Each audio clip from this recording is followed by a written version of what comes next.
Welcome to the bold analysis, ladies and gentlemen.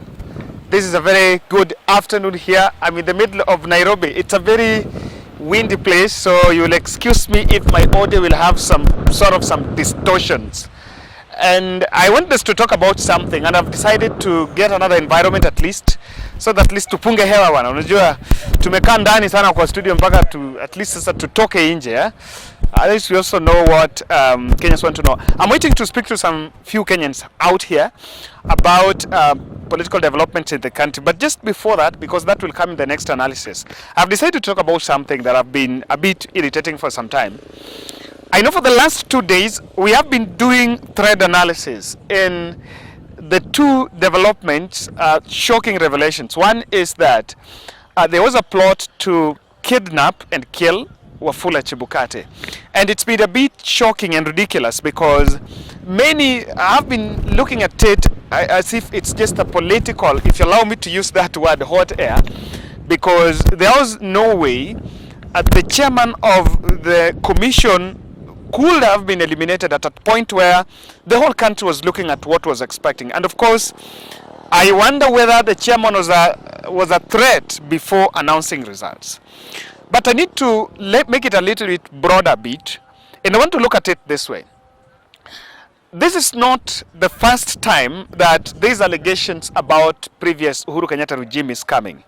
And I know for that in the bold here, we have been consistently doing a thread analysis on some of these political developments.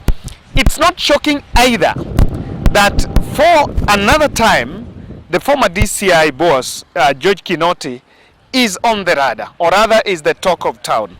And why am I saying about this? It's not shocking because we know that, and we've been reporting, it's all over in the papers, that there was another story. When former DCI boss resigned, the discussion was that he left the office voluntarily.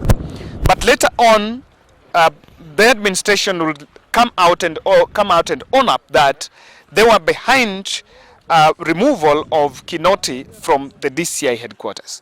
So this development came, and as that was going on, just recently, I think a week ago, there was another shocking discussion of a canteen, I think a police container that was somewhere near police station in around State House, that was used to slaughter Kenyans. And you know, we've been saying that some of these allegations, they've been coming quick succession. And what's shocking is, as much as we make these big statements, but we seem not to really show intent that we want to charge people, or rather we want to put people responsible. And in the wake of the latest one about now Wafula Chebukati, Kenyans have been asking a question. Two questions that Kenyans have been asking. Number one is that magnitude, and Jim Wanjigi said in Twitter that allegation of that magnitude coming from the highest office of the land would only mean that we needed to prosecute people. We needed to see a charge sheet. That is number one. Number two, Kenyans have also been putting question in the public that while we talk about an imaginary death threat on the former IBC chair, would it also be right enough at this point in time also to ask, what about Chris Musando? And there was a heated discussion in Twitter the other day when someone shared tweets saying that the commission had shared information about Chris Musando and called for investigation the same, but never took it so to the core than what was being said as Boma's inquiry around Wafula Chebukati. So I said, and for those people who follow the bold analysis, I said this, that we were in a dispensation that there was a well-coordinated narrative to show Kenyans that we are coming from hell and we have heaven.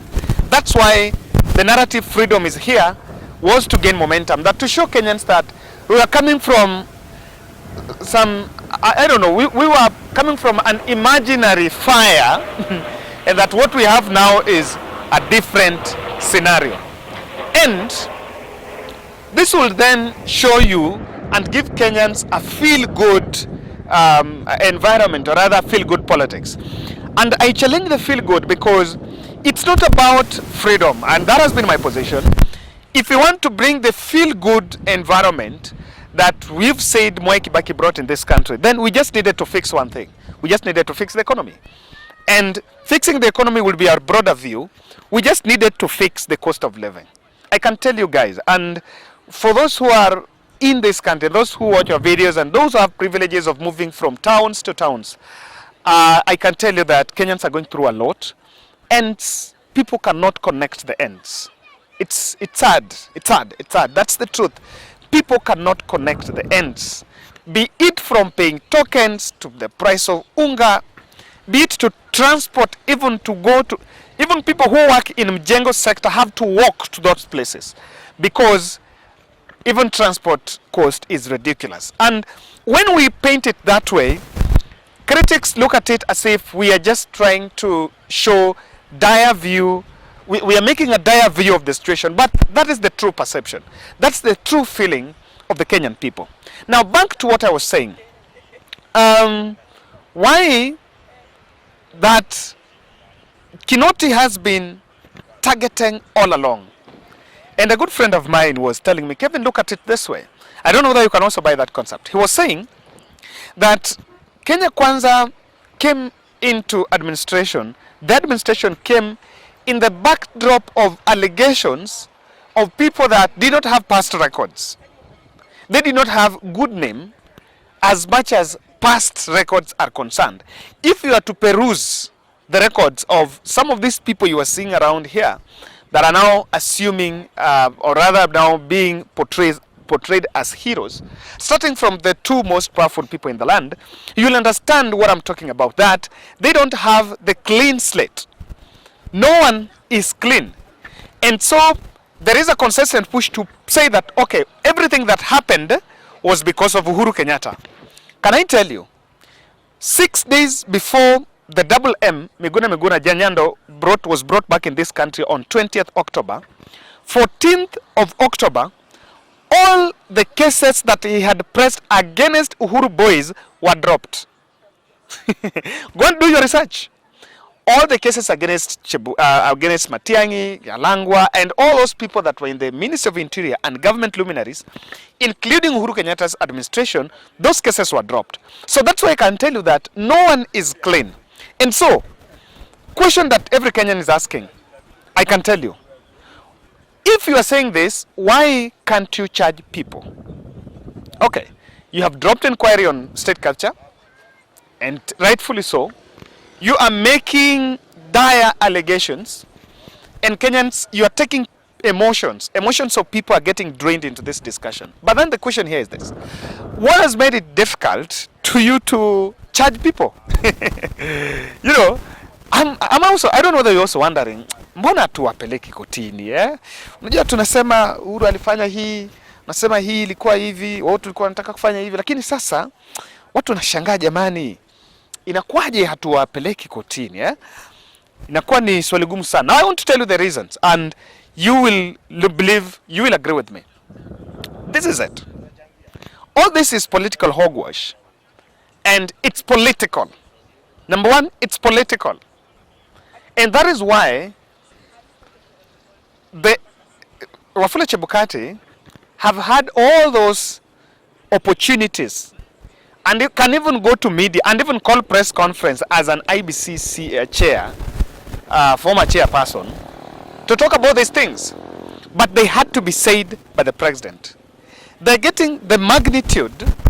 Is it said by the president? One, to give it the magnitude, to give it the media coverage, and for it to be an agenda of the day.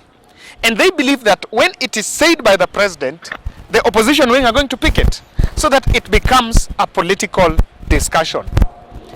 And so, what will be the benefit of it? What will be the political angle in it?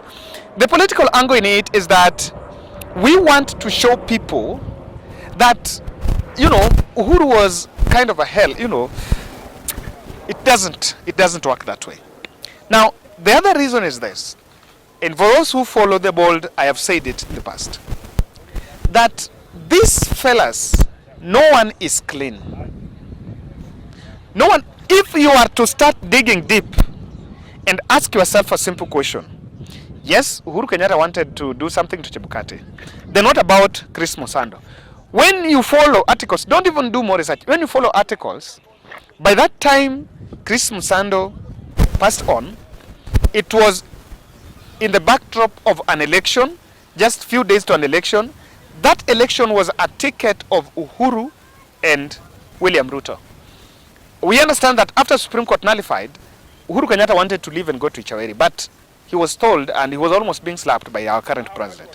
So what are we saying about? What we are saying here is that if you are to dig deep, if you are to start charging people, no one is clean.